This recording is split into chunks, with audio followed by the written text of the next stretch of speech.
Hey friends, I am here back again at my favorite place to film content, the August Room in South Paris, Maine. It's also where I teach on Thursday nights from 6 to 7 if you want to join.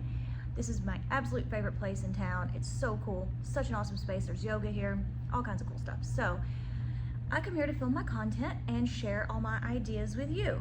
So the video I wanted to share today is I get a lot of questions about how is yoga different than Pilates and why should I do Pilates instead and in addition to, in my opinion, yoga. There's a lot of similarities, and if you've taken one of my classes, you know there's a lot of similarities because I use a lot of yoga terms to share different poses and explain them to people.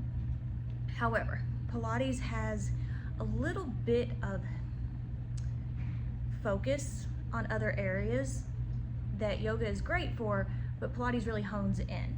So one of the things that Pilates focuses on is your core. Here in America, all our cores are weak. That's just our lifestyle. That's the way it is. Most of us had sedentary lifestyles. We sit at desks all day. We sit at our couch at night. So we've developed very weak cores, which has led to an epidemic, in my opinion, because I'm someone that suffers from it, of back pain. All through my life, I've had horrible low back pain, and no one could figure out why. Chiropractors couldn't figure it out. They could fix it for a day and then it would come back. But no one could actually fix it for me, and I knew it couldn't be normal. So that's one thing that Pilates specifically helps with. And my clients that have been coming to the August Room, I've been here for 4 weeks now, this will be week 5, are starting to notice things such as their low back's not hurting as much, or being able to get off the floor without using their hands, things like that. It's very small things at first that you may not pick up on, but they make a big difference. So really focusing in and honing in on your core helps with balance, helps with back pain, helps with breathing even.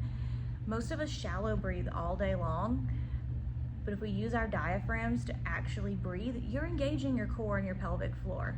So that's one of the main reasons I recommend Pilates to everyone, is that core. We all need to work on it, and most of us hate doing just core exercises, so Pilates makes it fun and shapes it up a little bit so that it's not so boring and you're just sitting there doing crunches all the time, because who wants to do that? That's not fun. The other big thing it helps with, and yoga helps with this too, flexibility and mobility. So I've even noticed the more that I teach, the more that I'm doing this, my spine is becoming more mobile. I don't know if I used to have a desk job. Most of us did at some point in our lives, or were in school. And you sat for hours on end and your spine got so stiff. Well, that's one thing Pilates helps with. We really articulate the spine. We do movements that you would not normally do in daily life. Sometimes it's the opposite of what we're doing in daily life. And the result is you get more mobility in your spine. You get more flexibility in your hips and your spine. And all of that comes together with balance.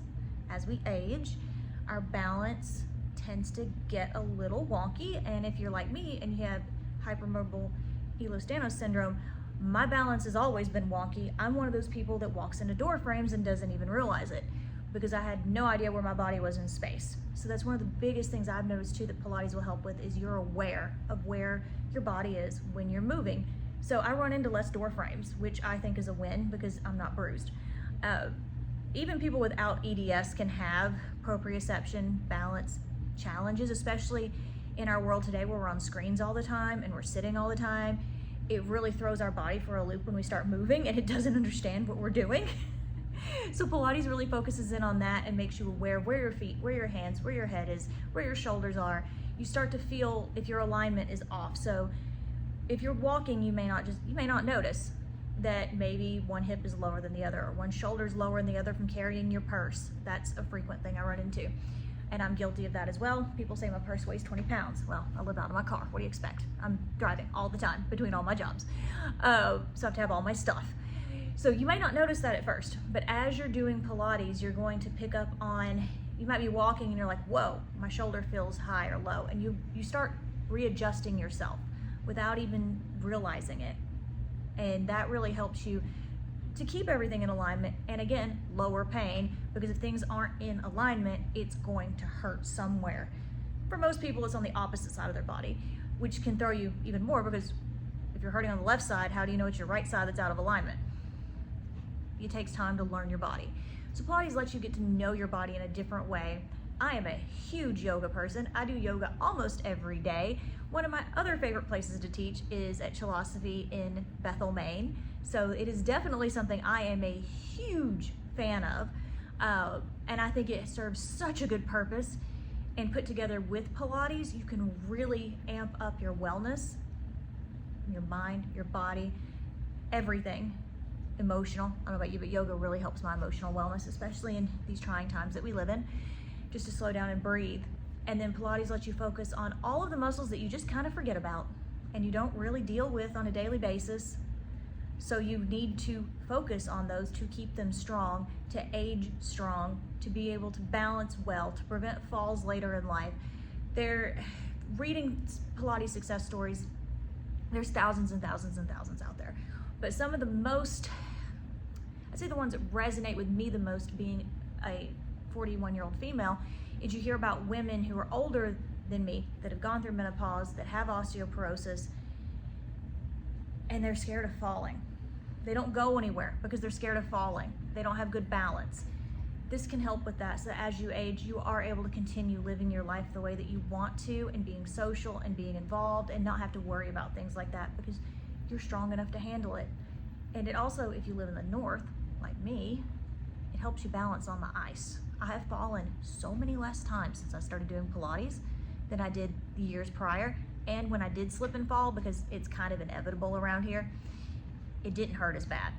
So I was back on my feet a lot quicker and didn't come out of alignment. And if anybody listening to this also has a connective tissue disorder like EDS or hypermobile syndrome, you know that when you fall, things come out of place. Your SI joint, your ribs, your back, it can subluxate. Your shoulders can subluxate. Pretty much any joint in your body can subluxate. And when you fall with force, like you usually do on ice, you can really knock some things out of alignment. So just having the knowledge that my body can handle it now has made me less stressed, less nervous, and enjoy winter a lot more because I'm getting out and doing things. So those are my, I would say, well, and let me add one more. Pilates is low impact, but it does build bone strength. It is resistance training. We do use weights. We use our body weight to put weight on our bones. So another game changer for women, they're telling us we need to do a lot of strength bearing weight to make our bones stronger as we age. But if you're like me, you need low impact. So Pilates is extremely low impact. Mat Pilates and Reformer. Reformer is very low impact. That is one of the best things you can do if you have joint problems. But that's not accessible to everyone. There's not a Reformer studio everywhere you go. So the best thing you could do then is Mat Pilates, which is still very low impact and can be catered to your needs. That's the great thing too. We can break exercises down all the way to the very basic beginning of them. We can start from scratch and work up wherever someone's at. So those are my main reasons for suggesting Pilates as something you should add into your routine and make it a part of your life, and you will not regret it. So if you want to, thanks for joining me today. You can find me on social, on Facebook and Instagram at Blissful Balance Pilates and Wellness. My YouTube channel where these videos are posted as well. My website, blissfulbalancepilates.com. This will be on there as well. And then you can also join me for a class. I teach at the August Room in South Paris on Thursdays at 6, and then I teach in Bethel at Chilosophy. Currently, it's Mondays at 12 and Wednesdays at 5:30. It does change seasonally, so check their website for the most updated information. I also do private, semi-private, and group lessons online, so anywhere in the country, really anywhere in the world. And I can do in person as well. If you're local in southern, central, western Maine, we could probably work something out too. Reach out, let's chat. I'd love to help you get you started in your Pilates journey, or I'd love to see you in one of my classes soon. And as always, this is not medical advice. Make sure you communicate with your medical team or trusted medical professional before beginning any wellness routine to make sure that it is the right choice for you. See everyone soon.